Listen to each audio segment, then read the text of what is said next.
Phronesis. Practical Wisdom with Scott Allen.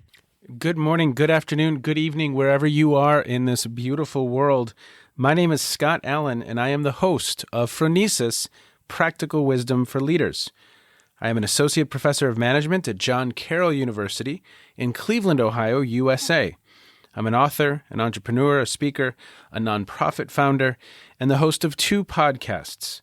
I'm also a husband and dad of 3. You just heard from Kate, my daughter, who wrote and performed the Phronesis intro. Phronesis offers a smart, fast-paced discussion on all things leadership. My guests are scholars and practitioners, and we cover timely, relevant topics and incorporate practical tips designed to help you make a difference in how you lead and live. Now, I am proud to share that Phronesis is the official podcast of the International Leadership Association, an association that is near and dear to my heart. ILA brings together leaders and those who teach, study, and develop leadership, advancing leadership knowledge and practice for a better world. Learn more at ilaglobalnetwork.org. If you like what we're up to, please click subscribe so you can stay up to date as we release new episodes each week. You can also share what we're up to with others. And now, today's show. Hello, everybody, and welcome to today's episode of Phronesis. We have a fun conversation that's going to happen today. We're going to be talking about gardeners. We're going to be talking about mechanics. We're going to be talking about systems. We're going to be talking about complexity. We are with Gary Lloyd. And Gary he's many things. He's a Buddhist. He is a coach at the Warwick Business School. He is a leader from organizational life, has led major transformations in IT. He combines design thinking, lean project management, systems thinking, behavioral science in how he approaches this topic of leadership. And so, Gary, maybe fill in some blanks. What have I left out there, sir? I mean, that was just epic. Poker player for a couple of years, I think, Scott. We missed out. I've really had 3 stages in my career. There's the first bit that I don't tell anybody about, but I'm going to tell just you about it. Great. And then there's the second part, which is really the stuff about leading change or helping other people lead change. That's generally IT-enabled change. And then the third part, which is really like independent consulting and teaching. I've written a lot of online courses and coaching and mentoring, which I got into about 10 years ago for Warwick Business School. I was saying to you before we came on air, our students typically are between 35 and 45, unlike in the US where they're a lot younger. So they tend to be senior execs or people heading for the boardroom or starting their own businesses. And we've had 1,000 people go through the program in 10 years. So wow. I've had a huge amount of insight from talking to those people, and I didn't talk to all 1,000 of them. But you know, we do regular surveys to see how it's going, what it's like for them. We talk to the other mentors. I'm on the mentoring steering committee, and I major on continuing professional development. The bit of my career I don't talk about is I was a programmer. Nice. I spent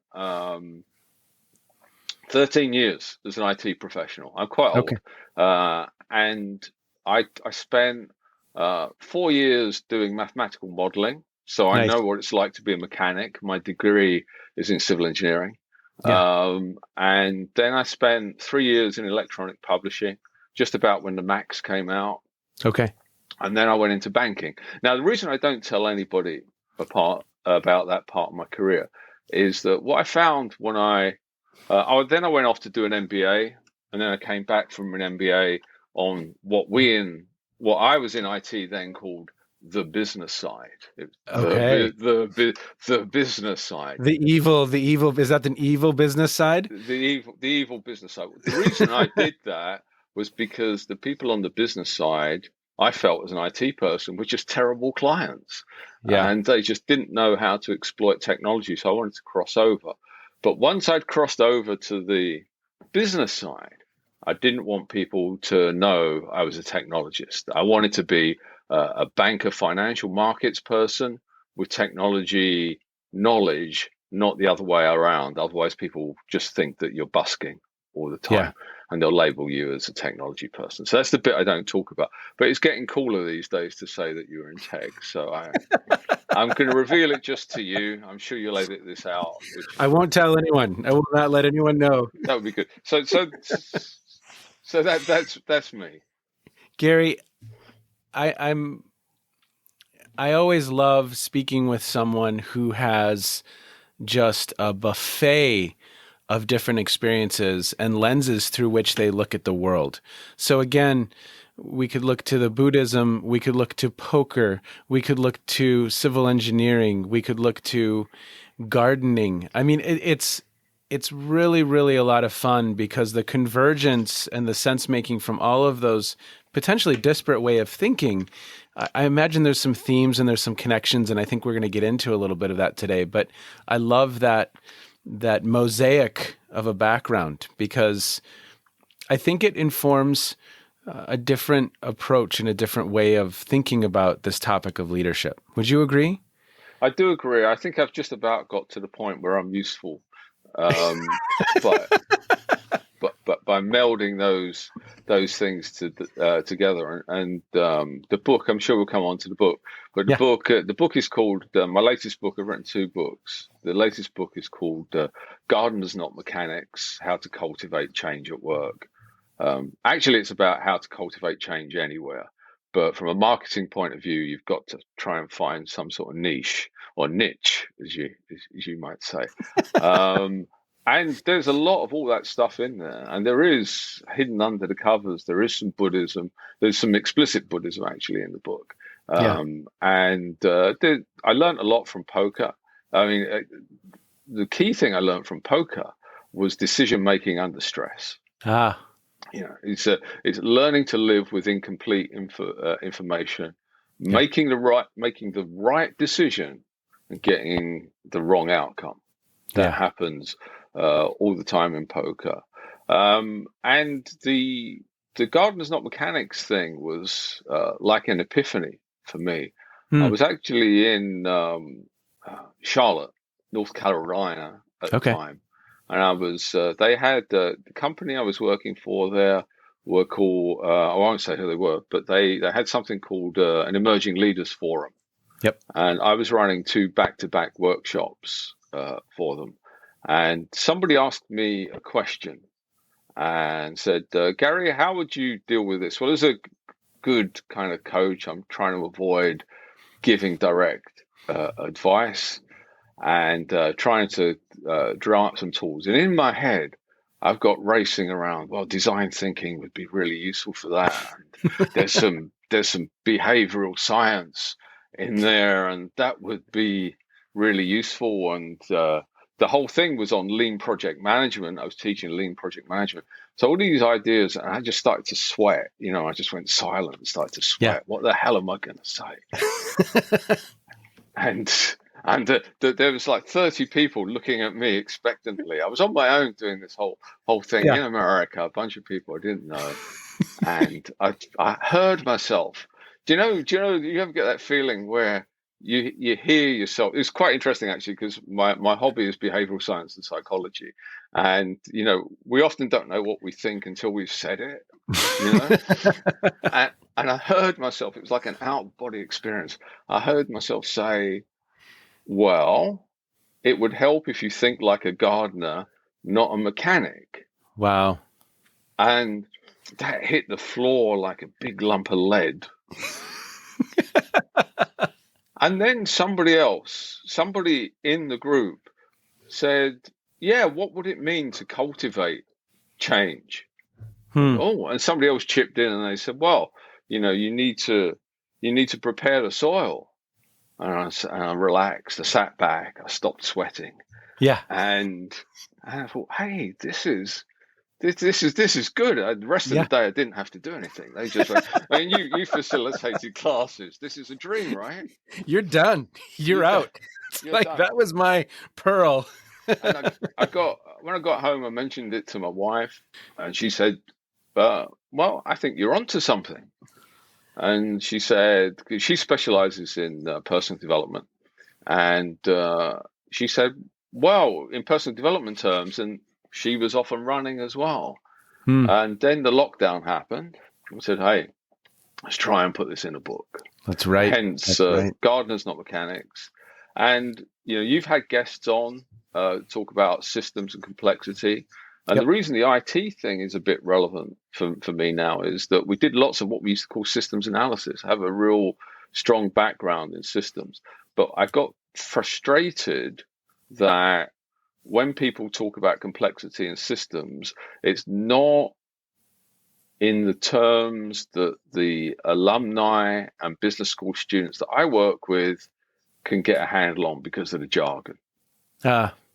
Talk about it. Let's jump into the book. I'd love to hear a little bit more, maybe some themes that rose for you, but bring us into that space. And of course, we won't give it all away, but give us some thoughts to chew on so that listeners will be enticed to learn a little bit more. So there are two parts to the book, and there's a timeout in the book as well, which is quite important to me actually. So I'll try not to forget it. So the first part of the book is like the key ideas, which is I did some research into whether people think that organizations are more like machines or ecosystems. Okay. And I think the pandemic's just made it that, I mean, before there used to be a debate around that. Since the pandemic, everybody just goes ecosystems. That's easy. People can see how things are interdependent. And then I ask people, when it comes to change, driving change, how do leaders think about their organizations? Do they think about them as ecosystems or machines? And everybody goes machines. And you go, well, there's a problem here because most of us think that organizations are like ecosystems and live within ecosystems, but we treat them like machines. What does that mean? It means that machines have a set of inputs that produce predictable outputs. Yeah. And ecosystems are not like that. And I picked out 3 characteristics in the book about ecosystems, which is unpredictability, limits of control, and interdependence. Okay. Now, unpredictability is often a result of limits of control and interdependence, but it's not just that, because human beings are inherently unpredictable. Daniel Kahneman and Cass Sunstein have got a book coming out soon called Noise. They wrote an article in Harvard Business Review way back, and one of the anecdotes in that was about radiographers looking at cancer screenings, and the same radiographer on a different day gives a 40% variance in terms of the diagnosis that they give. Wow. Yes. And I chased this down. I chased down the reference. And when you look into it, if you go digging in radiographers' journals, which I did, honestly, I went there. I'm one of those people that somebody tells me something and I go, I'm not sure. It kind of sounds, it's a good story. 30% of all change programs fail. It's a good story. I'm going to have to go get the data. I'm sorry, I'm going to have to get the data. The medical profession know how variable diagnosis is. Yeah. They just don't tell us for very good reasons, right? Yes. So, I just read something this morning that suggested that, artificial intelligence is now reading cancer, diagnosing melanoma at about a 95% accuracy rate, and humans, I think, is at about an 87% accuracy rate. So just interesting, right? Yeah. So So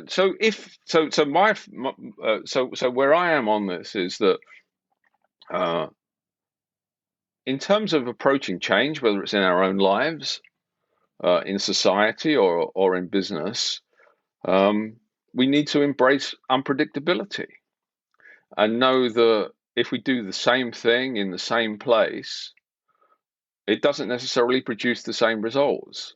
So how do you deal with that? You plan to be adaptable, and you experiment. I mean, I've heard you, Scott, on a couple of occasions quote who I think is actually from Moltke, which is no battle plan survives contact with the enemy. And when you read uh, his essay, my wife is German, translated a bit of it for me. Then it's very much about being adaptable. And they do this thing at West Point, the commander's intent. The commander's intent is always top of the battle plan. So that's the first part of the book, is about really setting out the case. And I tell a story about Ron Johnson at J.C. Penney, which you and your listeners may know. I can tell you about it if you don't know about that. And then the second, say a little bit about J.C. Penney. I'm familiar with J.C. Penney as a store. Haven't been there in years. Don't know if it still exists. But it almost doesn't exist, or 1,100 stores almost don't exist. Okay. So Ron Johnson was a graduate at Stanford. Okay. With a passion for retailing, and he decided he was going to start from the bottom up, and he went to work for, I think it was called Mervyn's. Yep. Is that a store? That is. Yep. And he made his name at Mervyn's from bringing in designer brand stuff. From Mervyn's, he was hired by a guy called Steve Jobs. Oh, that's right. And then he went from Apple to J.C. Penney, didn't he? That's right. And Apple, well, when he was at so he got what he always wanted, which was the top job at somewhere, which was CEO at J.C. Penney, because he was never going to be CEO at Apple for obvious reasons. Yeah. And when he was appointed, they described the chairman, whose name escapes me for a moment, described him as the Steve Jobs of retailing. Okay. And on the day it was announced, Penny's shares went from $24 to $35. Okay. So they're at $35. And then Ron Johnson came up with a vision for the stores. He said the stores are going to be places that you go to as a day out. Yeah, like a store. Was it a store within a store kind of concept? There's going to be places to eat and stuff like that, and there aren't going to be any tills. They're just going to be people with iPads, and people are going to pay with iPads and stuff like that. If you look at an Apple store versus a J.C. Penney store, you may think to yourself, "There's some trouble coming over the hill here." Maybe not the same clientele. I don't know. Yeah, and so he came up with his vision, and he decided he was going to roll out his vision to 1,100 stores nationwide. Oof. And somebody challenged him on it and said, you can test this out, Ron. Do we want to pilot this? Do you want to pilot this? He said, at Apple, we didn't test anything, which is absolutely not true. Because tech companies, they had mock-ups of Apple stores in warehouses in, I think it's Cupertino, near the Apple headquarters. So they did test everything. Every new Apple store was a test because they didn't exist before, right? But he did it anyway. Cut long story short, he was sacked after 18 months. The J.C. Penney share price was in absolute free fall. Remember, he took over, it was $24. It jumped up to $35. When he left, it was $16. Wow. The chairman said it was an absolute disaster. However, it's not the end of the story. Because if you go to a department store in the UK, you will see exactly Ron Johnson's vision of the world. the problem Johnson had was that this has happened with a few people I see, that hubris kicks in and people start to think they're infallible, and they do what I would call the big bet death grip, which kind of comes a bit out of Kotter and the whole re-engineering fad, because CEOs come in and do the CEO's hero bit. Yeah. Right. First 100 days, got to be a hero. Forget the machine that changed the world and how Toyota came to rewrite manufacturing through incremental change. That's way too boring if you're a big gun CEO getting paid really, really big bucks. And that's what the first part of the book, Scott kind of lays that out. And then the second part of the book, I took what I called the elements of gardening, which I pinched from a gardening blog, and there are 9 elements of gardening. I can run through those, and then for each element of gardening, I've got a personal story, and I deliberately did it as like a personal story. Like I am not the CEO of JCPenney, and Ron Johnson, by the way, if you're out there, I'm huge admiration for you. So I'm pitching at real people, the sort of people that I coach and mentor. Yeah. I mean, people can go and read Harvard's Business Review CEO, How I Did It. I hate that section of that magazine. It's rarely how we did it, right? Yeah, exactly. How I did it.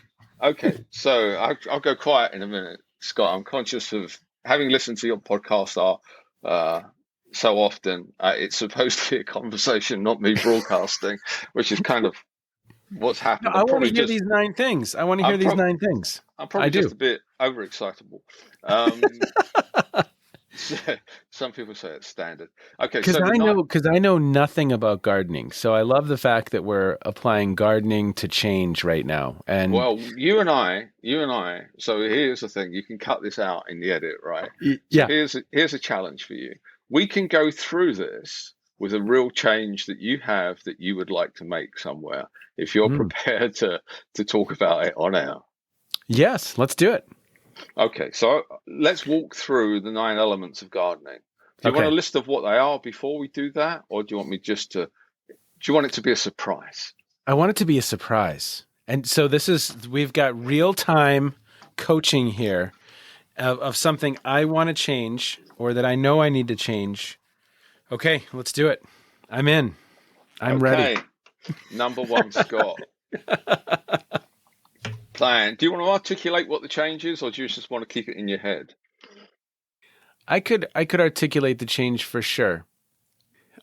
I tend to take on more and more and more because it sounds like I have a lot of interests and there's so much fun things to explore in the world. So I say yes and take on more at the expense of me at times. And ultimately then I think probably my family, because then I might not be my best if I'm doing a 12-hour day. Today was up at 6, started working, and I'm going kind of straight till about 8 o'clock tonight. Did the same thing yesterday. And so I've created a little bit of a monster for myself only because I have so much passion for everything, but it's in the long run too much. And I need to discern, I need to extend the timeline. I don't have to say yes to everything now, or I need to learn how to say, I'm going to let that go.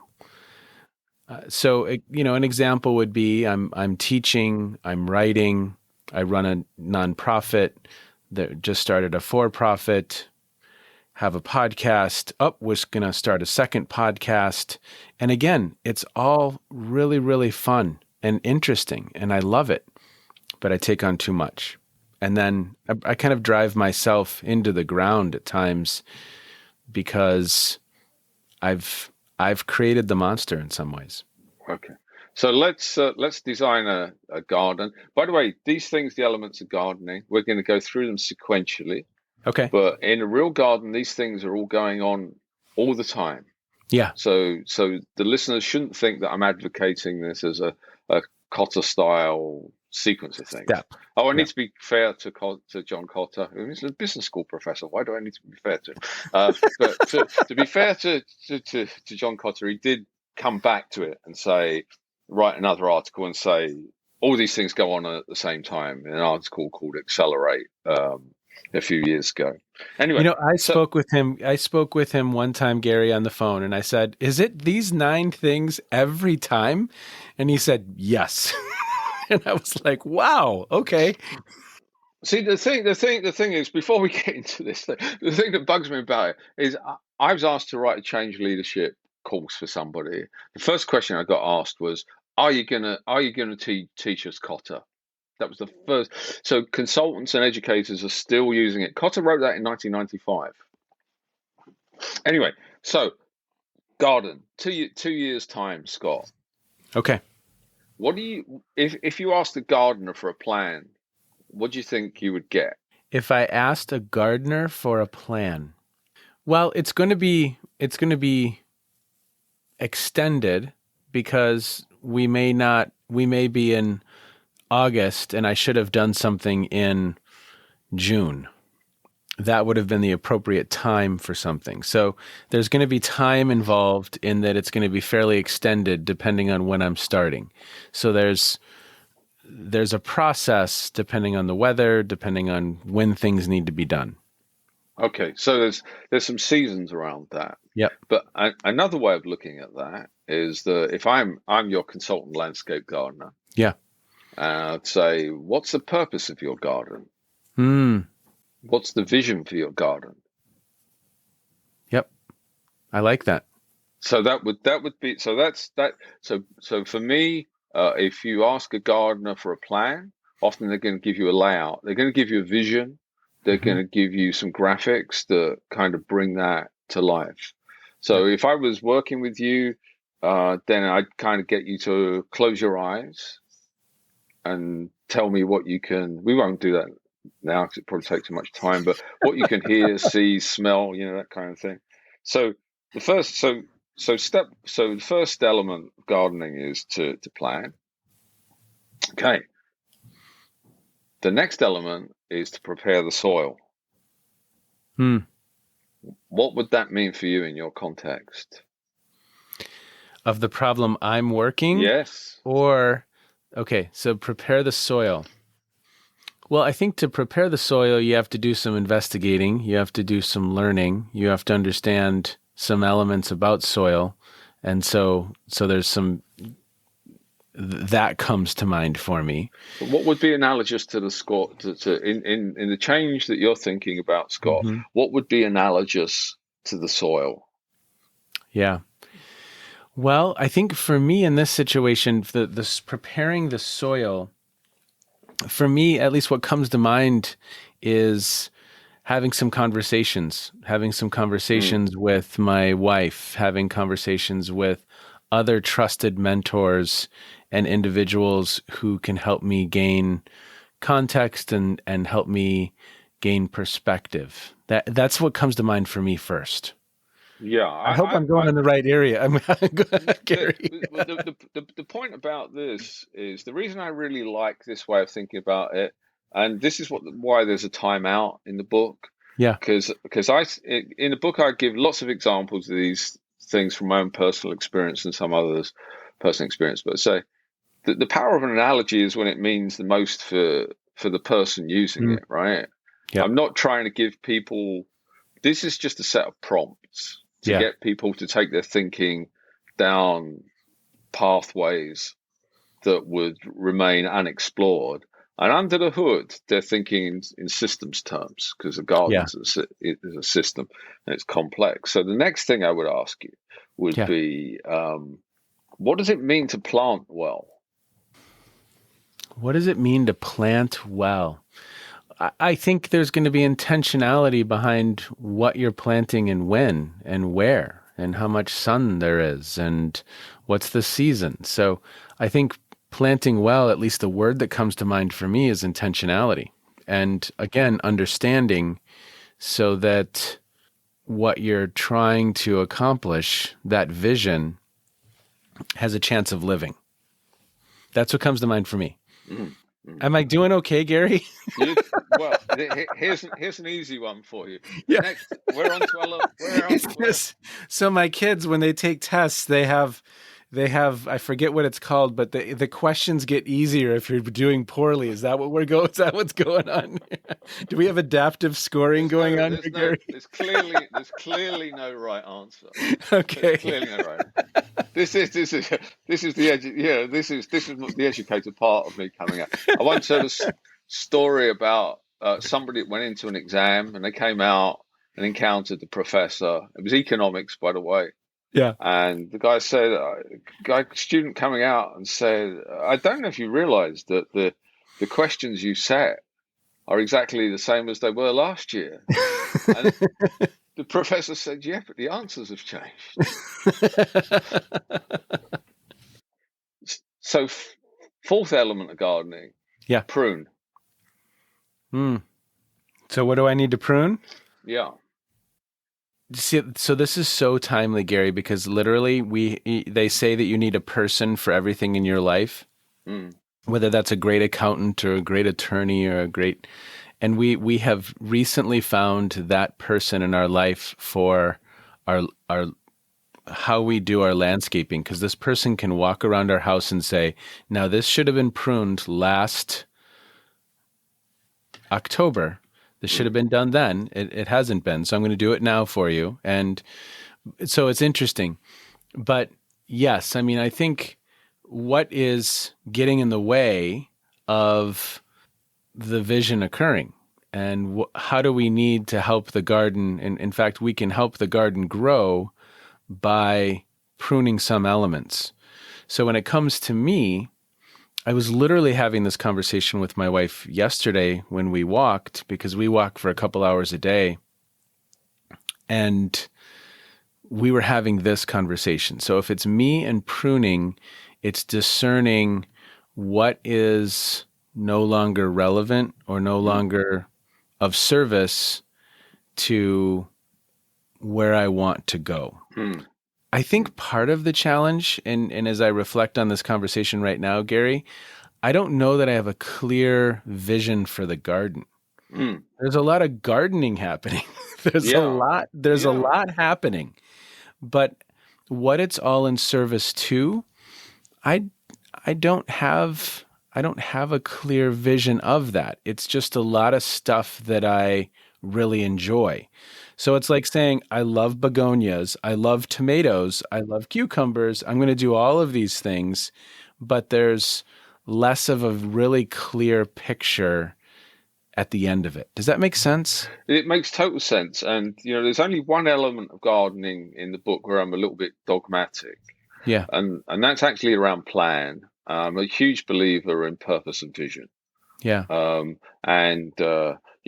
go all the way back to when I did my MBA, which was, when I did my MBA, which was 1993.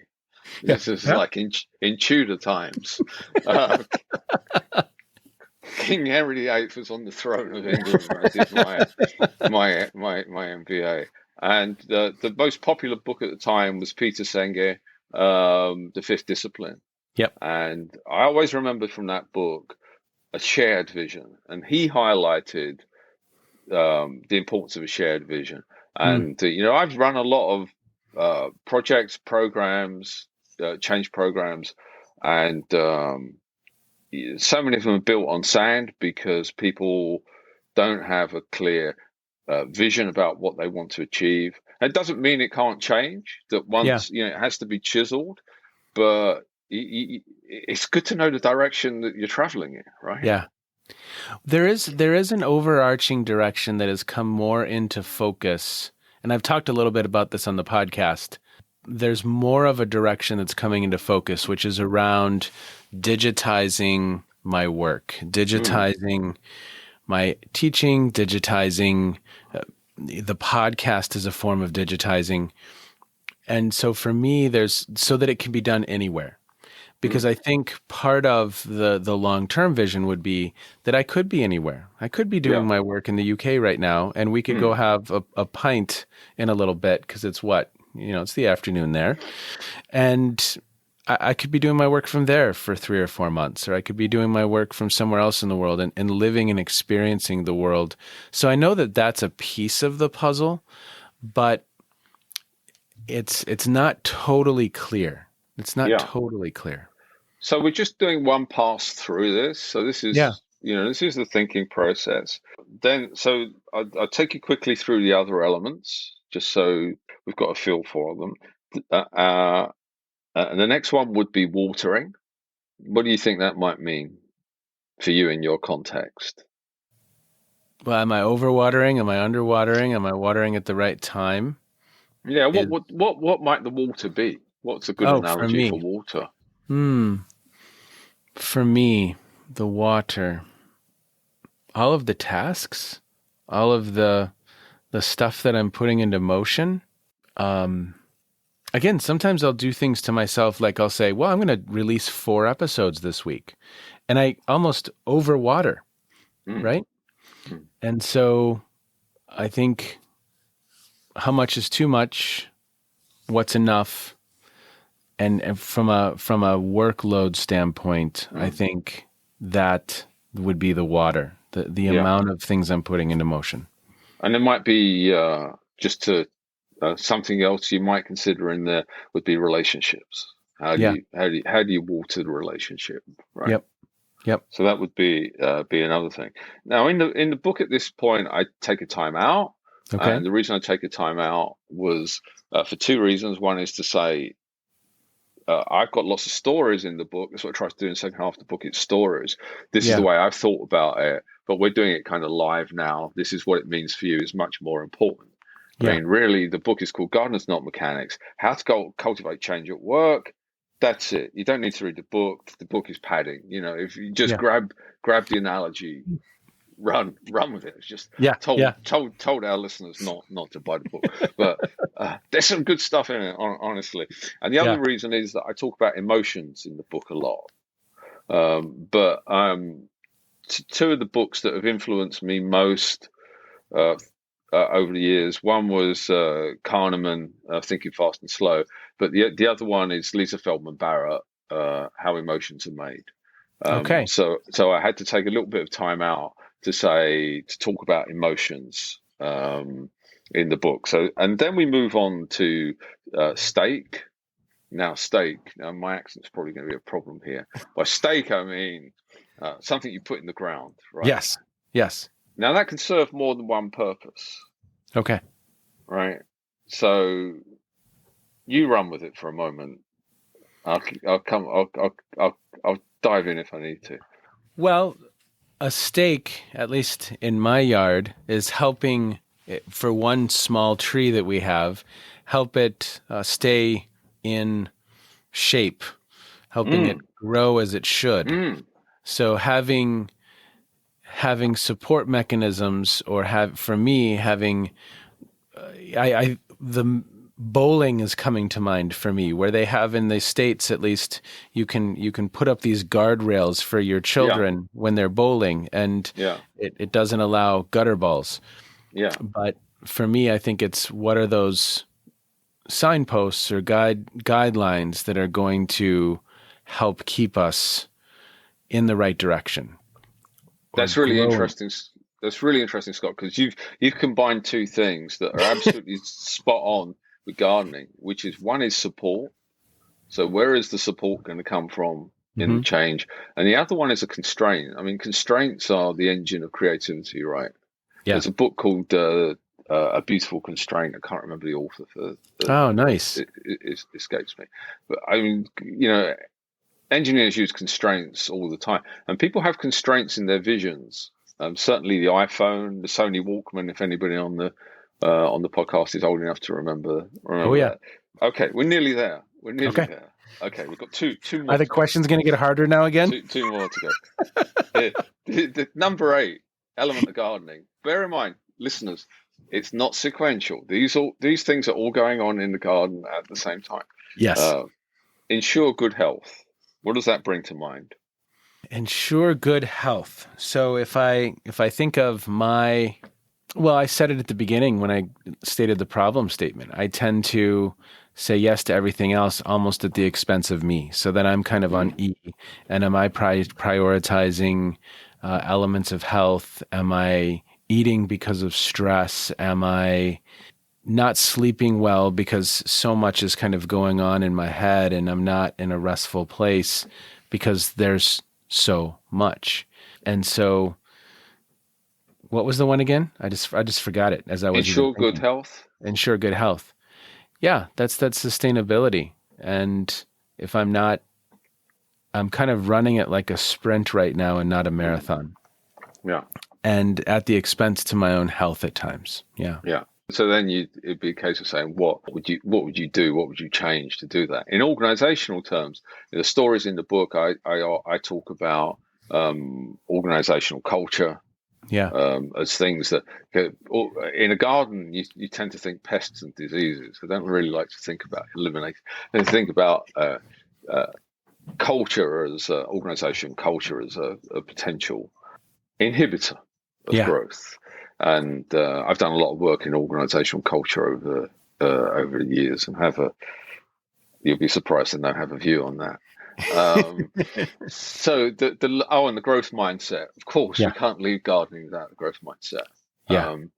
And so finally, then the final one is enjoy your harvest. Mm. How are you going to enjoy your harvest? What harvest are you going to enjoy? Yeah. It ties back to purpose. Yeah. That's part of my problem, Gary. I enjoy meeting you right now. I enjoy these conversations. That's part of the harvest, is that I'm getting energy from in this constraints. You said constraints facilitate creativity and innovation. Is that what you said? Yeah, that's true, isn't it? You know, my wife and I were on a walk the other day, and she said, I'm feeling a little bit isolated. I'm not connecting with others the way I normally do.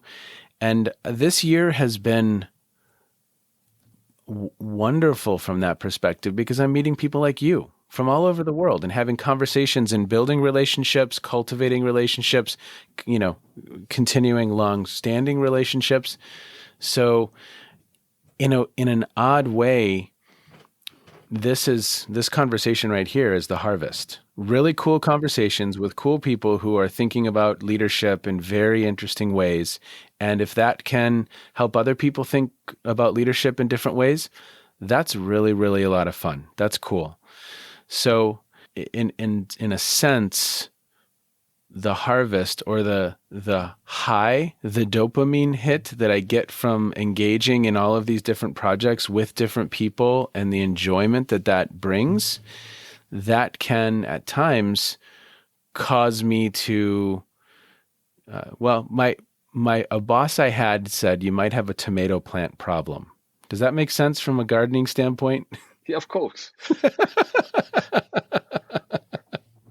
Right. But I just really like tomatoes, I guess. And the homegrown ones are the best, right? Yeah. The ones out the supermarkets are terrible. Here they're Yeah. terrible anyway. Yeah. Because they're grown to be able to travel and bounce. Yeah. So then I would challenge you, Scott. Yeah. Yeah. And I would challenge you and say, well, that's all very interesting. Yeah. How big is your garden? Yeah. Yeah.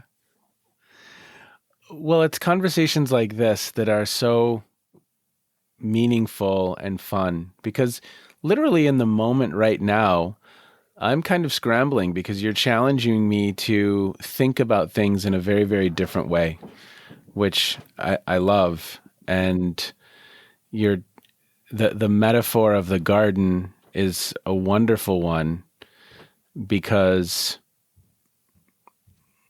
there's so many connections that can be made. The thing I like about it is that you can talk about systems and complex systems and emergent properties and all the kind of jargon that goes around complex systems, but everybody gets a garden, and they know that if your roses get green fly on them, or your tomatoes get blight or whatever, you know that things are interconnected. So when you start to think about it in the way that a gardener would think about it, it's just natural to think about the interconnections. It's natural to understand that the weather is not under your control. And it's not, it's not a perfect analogy. No analogy is perfect. But my goal is just to get people, or ask people rather, to ask people to pursue the analogy, even if they don't like it. If you don't like it, this analogy stinks. I'm halfway through. I finally got around to reading the Jobs biography. Okay, Isaacson. The Isaacson. So Steve Jobs might say that analogy is shit, and I'd say, well, Steve, just run with it for a bit and see if it takes your mind down some paths that would have otherwise remained untrodden, and Yep. that's all it's trying to do. It's a thinking tool. Yep. I love it. So how much do I owe you, Gary? You tricked me. I do some pro bono coaching, Scott. Do you know what? I do some coaching for the management team at a hospice, and that is so enjoyable. And I've really got over my fear of working with people that are towards the end of their lives. And, it's very, and the people that work with them, because I do some stuff in the community and I do some stuff with the management team as well, and that is really enriching because you get a really, really different point of view on things. That is whatever God is for you. I'm not putting any particular faith on anyone here, but they're doing God's work, and I've said this one other time on the podcast, I think, but I had a friend, colleague in the International Leadership Association community who we got on the topic of hospice once, and we kind of rumbled around with an idea of an article, because in many ways they're kind of leading people through the process, leading the family, Yes. leading the individual through this, and so we'd had this idea of an article like you're your last leader, but to do that work it's incredible. It really is. And again, especially with the family and the loved ones that are also not at their best and difficult time for many. The hospice I'm with runs a scheme called Compassionate Neighbours. And it's trying to do people often have a vision of a hospice. It might be different in the US, where it's like a hospital where people go. So what our hospice is trying to do is to do much more in the community. like my mum died 15 years ago, and she wanted to live her last years in her own home. Yeah. And so I do much more with that. And when we get on a call, we have a weekly call with the Compassionate Neighbours. And don't mean this the wrong way. They're ordinary people. Yeah. They're not intellectuals. The wisdom that comes out of the people is just awe-inspiring. Don't use the term lightly. I'm not one for hyperbole. Yeah. But amazing work. And talk about change and complexity. You got it right there. Okay, Gary, such a pleasure to meet you. Thank you for challenging my thinking. Thank you for bringing your perspective to listeners. I think it's just a wonderful perspective, and I'm excited to buy the book. I'm excited to read it. I'm excited to reflect more on how you're thinking about the topic. I really am. Like, as soon as we close up shop here, I am going to switch over to Amazon and I'm going to buy the book. And thank you for the work that you do. As you know, we always close this out by saying, asking the question of what you're listening to, what you're reading, what you're streaming. It could have something to do with leadership. It doesn't have to have anything to do with leadership. But is there something that you found useful that listeners might find useful? Yeah, I've got some things. Yeah. In terms of reading, Lisa Feldman Barrett just put out a book called 7.5 Lessons About the Brain, which Oh, is terrific. It's a lot less difficult than her book, which is like a semi-academic book, How Emotions Are Made. okay. I think it's essential reading for leaders, as far as I'm concerned. Same as Oh, I good. don't think you should be allowed to lead anything until you've read Kahneman. The Thinking The other, Fast and Slow. yeah, the other two books, Live Wired by David Eagleman, which is about how the brain works, which is fascinating and it's easy to read on the beach. No offense, David, it's just really well written. And the other one was Adam Grant, just written a book called Think Again, and that really chimed with my Buddhism because one of the things in Buddhism is non-attachment, and one of the things in there is non-attachment to ideas and views, and letting go of our deeply held views and ideas can be somewhat of a challenge. In terms of things that I've watched or listened to, I'll mention two things. The first thing is there's a BBC podcast called Sideways, and it's taking a second look at things. And one of them is he did one on OODA loops. You've talked about OODA loops before Yes, on the yes. podcast. There was one on OODA loops, and but there was one on Max Martin. I don't know Max Now you Martin. don't know who Max Martin is, but you know who Britney Spears is. Oh, yes. So I'm not. I was tempted to try and sing it. So Max Martin is a Swedish songwriter, and he has had only Lennon and McCartney have had uh, more US number one hits, singles, and he's virtually unknown. Really interesting. Two interesting things about Max Martin is that he's a mad collaborator. I mean, he collaborates a lot to produce good work, and also they experiment with tracks. They will take tracks out into clubs to see what works and what doesn't work before they decide what it was. He wrote most of the hits for the Backstreet Boys. It's not my cup of tea musically, but Britney Spears, Taylor Swift, Katy Perry's career was all in terminal decline. She was called Kate Hudson, and then she came back as Katy Perry, Yeah. Max Martin. Anyway, it's 30 minutes and it's great. It's great. It's great fun. It's called Huh. Sideways. And Interesting. Yeah, that's the, very the cool. the last thing, a non-work thing, if I may, Yes. Scott, Yeah. because of my hospice interest, there's a Chilean documentary that's nominated for an Oscar, and the English name is The Mole Agent. Okay. Now, the description of it sounds terrible and depressing, right? So Yeah. somebody puts an advert in the paper to recruit somebody between the age of 80 and 90 to go into an old people's home to investigate whether their mother is being mistreated. Okay.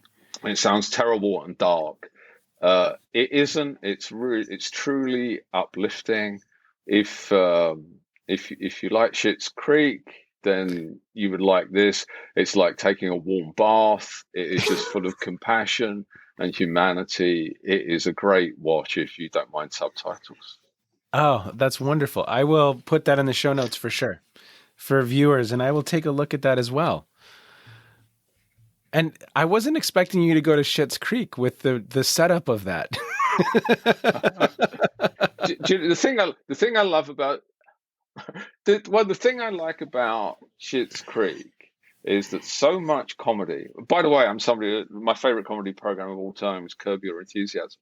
Oh, yeah. But the thing I love about Schitt's Creek in this time of COVID is that I like all the people in it. Yeah. You know, the humor isn't at anybody's expense. Yeah. Everybody's laughing along.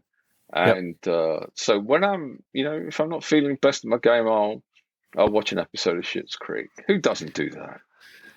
It's a great show. It's a great series. we've found a lot of joy as a family in comedies, whether it's The Good Place. Have you watched The Good Place? I thought the first two series were fantastic. Third Okay. series, I thought they were busking a bit. Okay. Yes.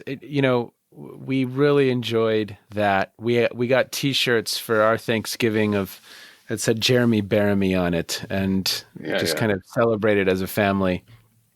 But comedy has been something that's been absolutely wonderful in the last year. And my daughters, this is a parenting win, Gary. They can quote whole passages from Monty Python's and the Holy Grail. Oh wow!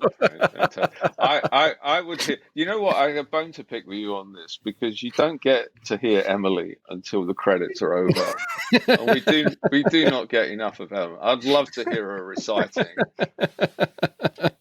Monty Python. Maybe you can edit. I could literally call her down here right now, and she could give you the "We are now the knights who say icky icky." I'd love to hear it. Well, sir, thank you so much. I really, really appreciate the conversation. So much fun. Thanks for the time, Scott. Really appreciate it. Have a great day. You too. If you are listening closely, you could actually hear the gears in my mind turning throughout that discussion. And, like I said, I was wondering if we were having some adaptive scoring going on, but I really appreciated that conversation with Gary. Like I said, I went out, I bought the book, and right on the first page, there's a quote that I just love. The world of work is an ecosystem of interdependent organizations, groups, and individuals. If you want to make sustainable change at work, you are more likely to succeed if you approach your change as a gardener, not a mechanic. Later in the book, he has 3 questions that really stood out for me. How can you create an adaptable plan that responds to the unforeseen? How can you conduct experiments, build prototypes, and run pilots to explore uncertainty? And how can you be alert for unintended and unexpected consequences? The practical wisdom for me here is that we are all works in progress. And approaching change, whether it's ourselves or in our organizations, approaching that as a gardener may be a more functional metaphor than as a mechanic. Gary, thank you for the good work that you do. You helped me. I've been reflecting on our conversation a lot, and I'm excited to dig deeper into the book because each one of us can improve, develop, and grow, just like that garden, and each one of us can thrive just like that garden, but we have to tend to it. Take care, everybody. Be well. Bye-bye. You, my friend, have just finished another episode of Phronesis, Practical Wisdom for Leaders. To get in touch with me, visit www.scottjallen.net or send me a note at scott@scottjallen.net. I can also be found on Twitter and on LinkedIn. Now, if you have feedback, I would love to hear it. And as always, thank you so much for listening to Phronesis. If you like Phronesis, I have a second podcast. It's called the Captovation Podcast. That's with an O, Captovation Podcast, where I speak with experts on the topic of designing and delivering incredible presentations. And now, Kate's twin sister, Emily, with the outro.